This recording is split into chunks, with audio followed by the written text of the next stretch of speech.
हैरान करने वाली खबर है, वैक्सीन में भी अमीर और गरीब का अंतर किया जा रहा है। जानकारी इस बात की मिली है कि जो अमीर देश हैं वो अपनी आबादी से भी ज्यादा वैक्सीन खरीद रहे हैं, यानी कि वैक्सीन की जमाखोरी भी शुरू हो गई है। वैक्सीन के लिए गरीब देशों का इंतजार और बढ़ सकता है। पीपल्स वैक्सीन अलायंस के मुताबिक अमीर देशों ने 2021 के अंत तक अपने नागरिकों को सुरक्षित रखने के लिए उनकी कुल आबादी से 3 गुना ज्यादा कोरोना वैक्सीन खरीद ली है। दुनिया के अमीर देशों में दुनिया की 14% आबादी रहती है, लेकिन ये अमीर देश कोरोना वैक्सीन की 53% खेप खरीद चुके हैं। दुनिया की बाकी 86% आबादी के लिए फिलहाल 47% वैक्सीन बची है। पीपल्स वैक्सीन अलायंस के मुताबिक अब तक सबसे असरदार मानी जा रही बायोनटेक, फाइजर और मॉडर्ना की करीब पूरी खेप अमीर देश खरीद चुके हैं, जिसमें अमेरिका, कनाडा, ब्रिटेन, जापान शामिल है। और वैक्सीन को लेकर इजराइल से बड़ी खबर आ रही है। इजराइल के प्रधानमंत्री बेंजामिन नेतन्याहू ने बड़ा ऐलान कर दिया है। अब वैक्सीन को लेकर इजराइल के नागरिकों का इंतजार इसी महीने खत्म होने वाला है।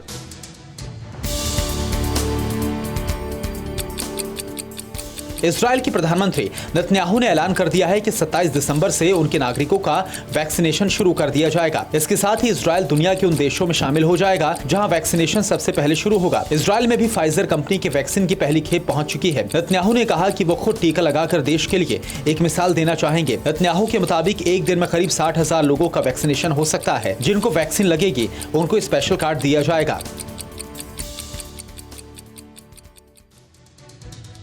और ये चिंताजनक खबर है, जर्मनी में कोरोना फिर से जानलेवा हो गया है। यूरोपीय देशों में ये महामारी एक बार फिर से सिर उठाती जा रही है।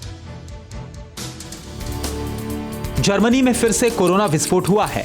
वहां के अस्पताल अचानक से फिर से कोरोना मरीजों से भर गए हैं। आईसीयू में पहुंचने वालों की संख्या 40% तक बढ़ गई है। यही नहीं, दूसरे यूरोपीय देशों में भी कोरोना वायरस की नई लहर चल पड़ी है। जर्मनी में तो कोरोना के मरीजों में रिकॉर्ड इजाफा हुआ है। चिंता इस वजह से ज्यादा है क्योंकि जर्मनी में कोरोना वायरस की पहली लहर के दौरान सामने आए मामलों से नए मामले 5 गुना तक अधिक हैं। ये वही जर्मनी है जिसे कोरोना रोकने के मामले में रोल मॉडल माना गया था।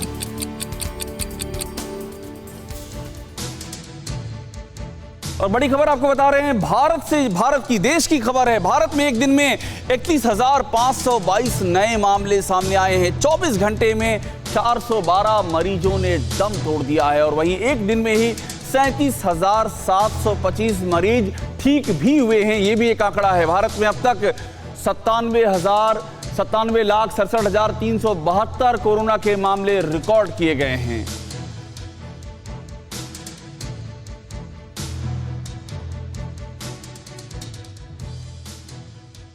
कोविड-19 के एक्टिव जो मामले हैं उसमें भारत के लिए एक राहत की खबर है, इस पे भी ध्यान दीजिएगा। 2 दिनों के अंदर भारत एक्टिव मामलों, जो एक्टिव केस हैं उसमें 2 पायदान नीचे आ चुका है। एक्टिव केस के मामले में भारत अब दुनिया में 9वें नंबर पर है। पिछले 2 दिनों से भारत में एक्टिव केस कम हुए हैं, जिससे अब भारत सबसे ज्यादा एक्टिव केस वाले देशों की टॉप 10 लिस्ट में 2 पायदान नीचे आ चुका है। एक्टिव केस मतलब ऐसे मरीज जिनका इलाज चल रहा है, बाकी या तो ठीक हो चुके हैं या फिर उनकी मौत हो गई है। भारत में अभी तक 94.6% संक्रमित ठीक हो चुके हैं। अब केवल 3.87% मरीज ही ऐसे बचे हैं जिनका इलाज चल रहा है। एक्टिव केस 3,76,000 के करीब ही रह गए हैं। संक्रमण के चलते अब तक 1.45% मरीजों की मौत हो चुकी है। न्यूज़ टॉप 9 रोज सुबह 7 बजे और शाम 7 बजे सिर्फ TV9 भारतवर्ष पर।